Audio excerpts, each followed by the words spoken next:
different types of complex reactions. Different types of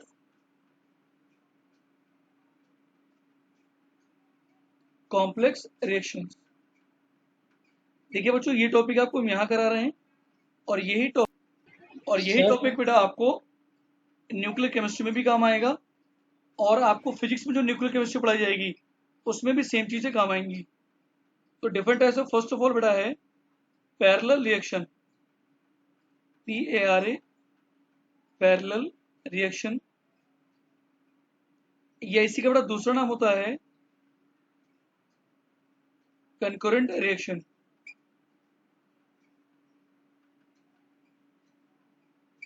parallel reaction और concurrent reaction, इसमें क्या होता है, कंपाउंड ए बेटा तुम्हारे पास है, कंपाउंड ए तुम्हारे पास है, इससे प्रोडक्ट बी बनाया और इसी से हमने बनाया सी। यहां पर कांस्टेंट K1 ले लें, यहां पर कांस्टेंट K2 ले लें। ध्यान से समझिएगा बेटा, ए का डिक्रीमेंट होगा, बी बनेगा और सी भी बनेगा। ए लगातार डिक्रीज करेगा, बी का फॉर्मेशन होगा, डी का सी का फॉर्मेशन होगा। तो rate of formation of B, rate of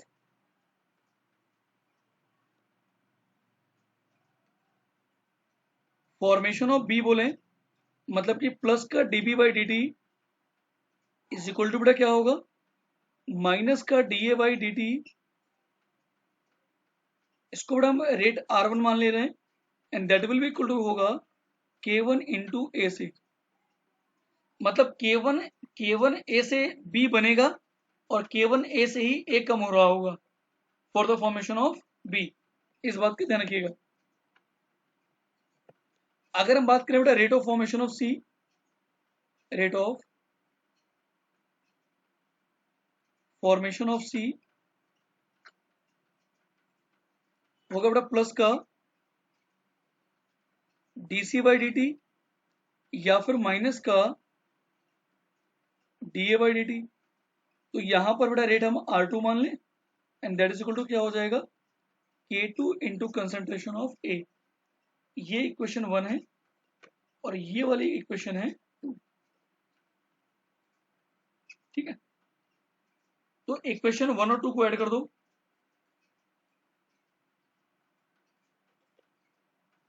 तो यहां पर बेटा क्या निकलेगा, नेट डिक्रीमेंट ऑफ ए, मतलब क्या लिखेंगे बेटा, माइनस का dA/dt ओवरऑल तुम्हारा निकलेगा ये and that will be equal to K1A plus का K2A। इसको थोड़ा हम एडजस्ट करते हैं बेटा।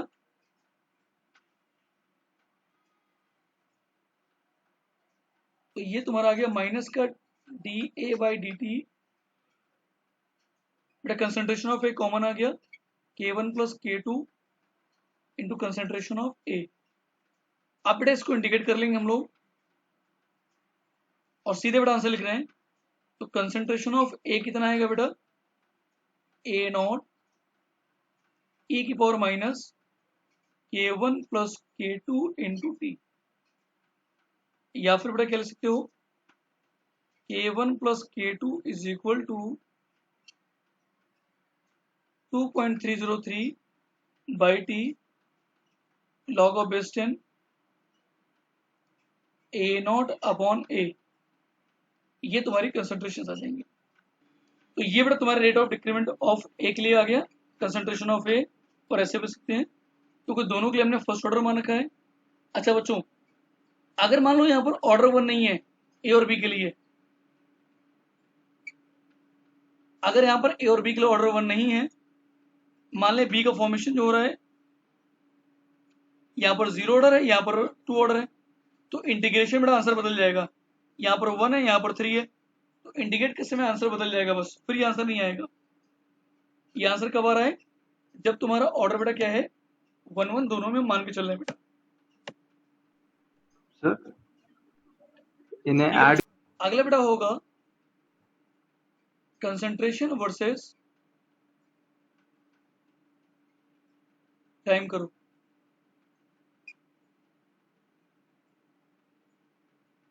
कंसेंट्रेशन वर्सेस टाइम कर, केस 1 K1 बड़ा है K2 से, और केस 2 यहां पर लेंगे K2 बड़ा होगा K1 से। ग्राफ क्या है बेटा? Concentration versus time curve, concentration versus time curve. देखिए बच्चों, कंपाउंड ए लगातार डिक्रीज करेगा दोनों ही केसेस में,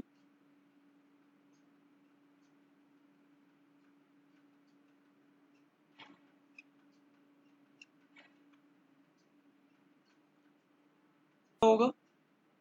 अब बेटा K1 बड़ा है तो बी के फॉर्मेशन के रेट सी के फॉर्मेशन के रेट से ज्यादा रहेगा। बेटा K1 बड़ा है K2 से, बी का फॉर्मेशन का रेट सी से ज्यादा होगा एंड वैल्यू भी ज्यादा आएगी बेटा। तो कंसेंट्रेशन ऑफ बी ये हुआ, कंसेंट्रेशन ऑफ सी ये हुआ। अब K2 बड़ा है K1 से, इस बार सी ज्यादा होगा और बी कम होगा, तो ये कंसेंट्रेशन ऑफ सी, ये कंसेंट्रेशन ऑफ डी हो गया। तो ये बेटा तुम्हारा पूरा डेरिवेशन हो गया।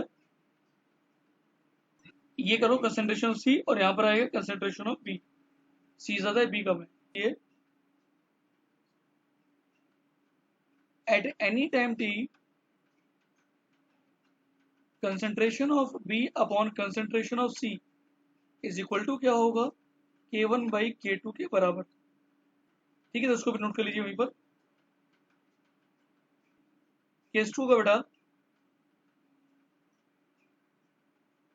सीरीज रिएक्शन, ये ऐसी को बोलते हैं सीक्वेंशियल रिएक्शन।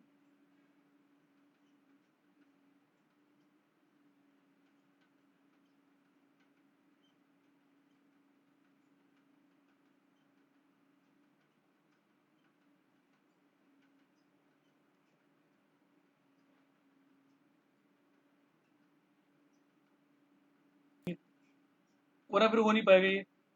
बेटा कंपाउंड ए से मान लेते हैं बी बन रहा है और बी से क्या बन रहा है बेटा? सी बन रहा है। यहाँ कांस्टेंट K1 लेते हैं, यहाँ कांस्टेंट K लेते हैं। तो फर्स्ट ऑफ ऑल ए हमें हमेशा कंज्यूम होगा, तो माइनस का dA बाई dt तुम्हारा क्या होगा बेटा? K1A, K1A से खत्म होगा।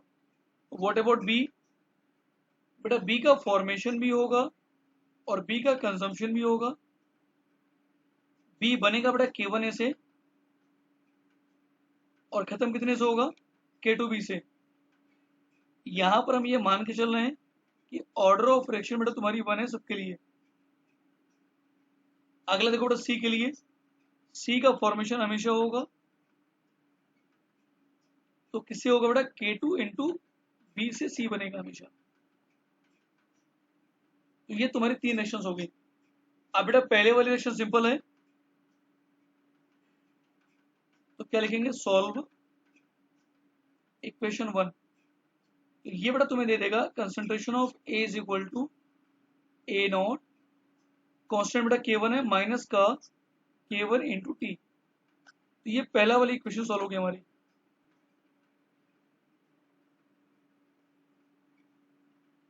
Put concentration of A in equation 2। तो ये तुम्हारा निकलेगा dB by dt is equal to A naught E की power minus of K1t minus K2 into B. तो देखो बेटा यहाँ पर कंसंट्रेशन ऑफ बी और टी वेरिएबल है, तो यहाँ पर आपको इंटीग्रेशन करना होगा। इसको बेटा बोलते हैं first order differential equation.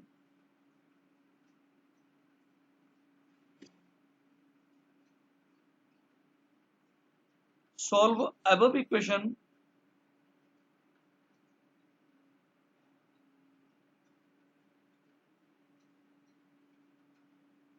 Using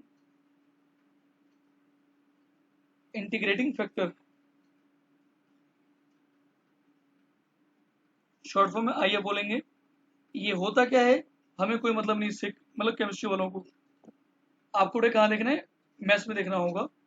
जब आपको डिफरेंशियल इक्वेशन पढ़ाई जाए हम बेटा सीधे इसका आंसर लिखेंगे इंडिकेट करने के बाद में, और हमें उसका ही यूज करना है केवल। कंसेंट्रेशन ऑफ बी यहां पर आएगा ए नॉट, इनिशियल वैल्यू होगी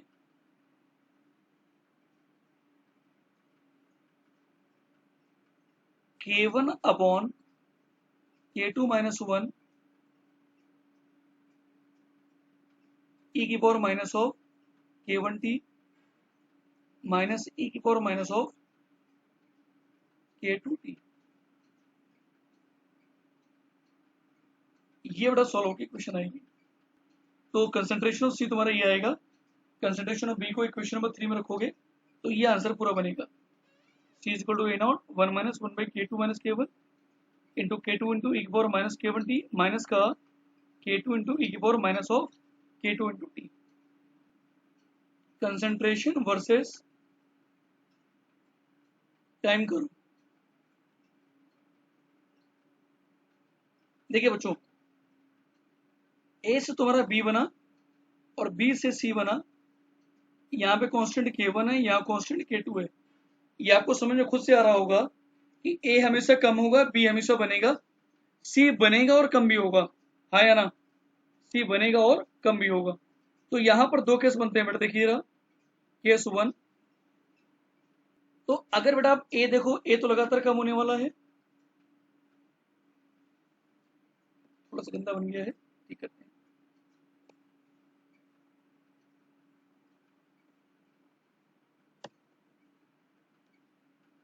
कंसेंट्रेशन ऑफ ए कम होगा, समझ में है? और दोनों में ही कम होगा बिना किसी दिक्कत के।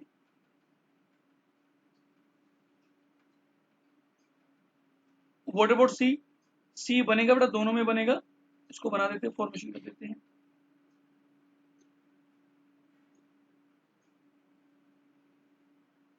सी इसमें भी बनेगा।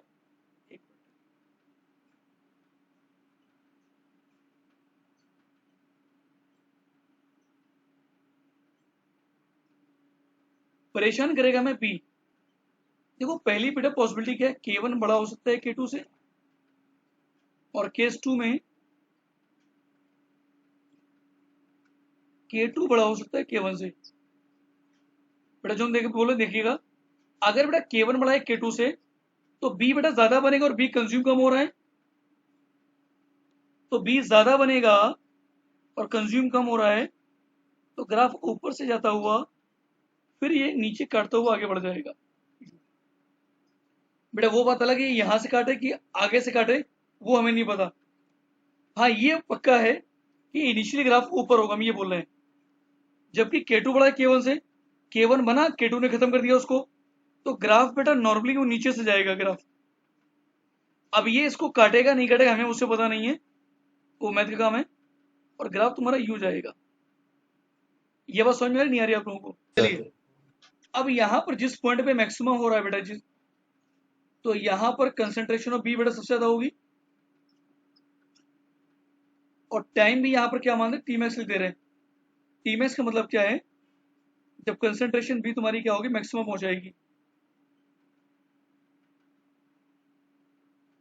तो किसी भी ग्राफ में बेटा मैक्सिमा या मिनिमा निकालने का तरीका क्या होता है, पहले उसको डिफरेंशिएट करो, इक्वल टू 0 करो, उससे क्या निकलेंगे, क्रिटिकल पॉइंट निकल आएंगे। क्रिटिकल पॉइंट के बाद में दोबारा डिफरेंशिएट करो, वैल्यू पुट करो, अगर आंसर नेगेटिव आ रहा है डबल डेरिवेटिव, तो मैक्सिमा होता है positive pay minima, maximum minima निकल गया। अब जो भी क्रिटिकल पॉइंट है उसको पहली वाली इक्वेशन पुट कर दो, आंसर निकल जाएगा। तो जैसे यहां पर बेटा टी मैक्स की वैल्यू तुम्हारी आएगी, that will be equal to 1 upon K2 minus K1 into ln of K1 by K2। और यहां पर बी मैक्स कितना आएगा ग्राफ के लिए, ए नॉट इंटू